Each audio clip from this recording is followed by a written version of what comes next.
Scully. Thank you, Madam Deputy Speaker, and can I add my congratulations to you for taking your place here as well. When I was first elected 2 years ago, I was campaigning on a number of extra train services that I wanted to bring to Sutton, including extending the London Overground.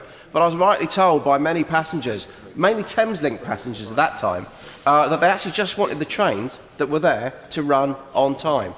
And then we fast forward a little while, and now Thameslink complaints in my postbag, my inbox, has been overtaken clearly by Southern. It's the one thing that I knew I was going to hate about being elected as an MP, is the return to commuting that I hadn't done for a little while. I've been furiously tweeting about the complaints that I've had and about my own experience as well. I've even missed a Meet the Manager event at London Victoria Station because I couldn't get there by one of their trains. And now, we know that we actually have it's predominantly the Brighton Main Line that actually causes a lot of the problems in terms of infrastructure, in terms of poor linkages, that when the Sutton services come through and link at Selhurst, that a lot of the problems start. And that's really where we need the investment. Because all of the trains that go through Sutton at the moment are driver-controlled, operated. All of the trains at the moment work reasonably well until they get to that point. And there are 4 things that I would really say in my short time that I've got to speak about how we need to sort this out. No one component institution or organisation in this dispute has come out of it particularly well.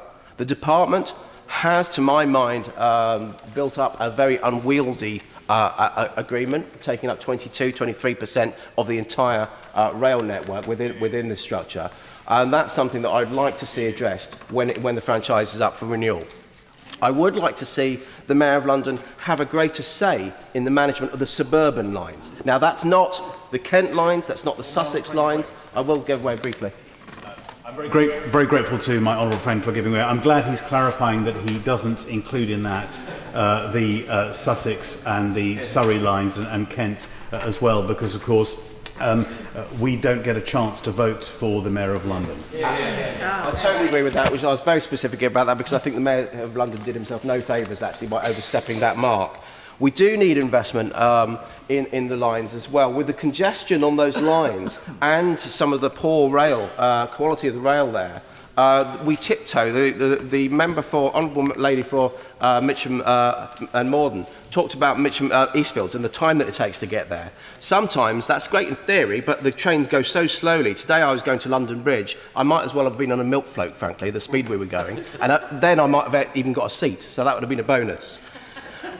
But Southern have been very abrasive in their approach to union matters, especially at the beginning. We clearly have too few carriages, and so we often get breakdowns, too few drivers, hence staff shortages as well. But of course we come back to the unions, and that's not because of any other reason, that they are the pressing issue.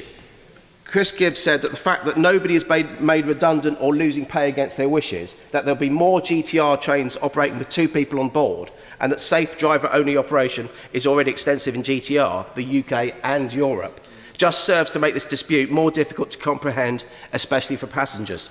So let's work backwards. Let's get the unions round the table. Let's sort out this dispute, and then we can get back to making a terrible service back to just being an incredibly poor one. And we can address that, and then from there we can make to the next stage and actually get it to be a good service. As we've heard from others, with the punctuality figures starting to come up at the end of the dispute, as drivers are starting to come on stream, and the new carriages are starting to come on stream as well.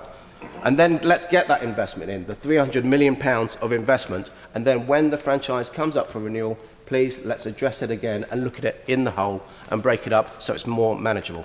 Thank you. Rachel Maskell. Thank you, Madam Deputy Speaker.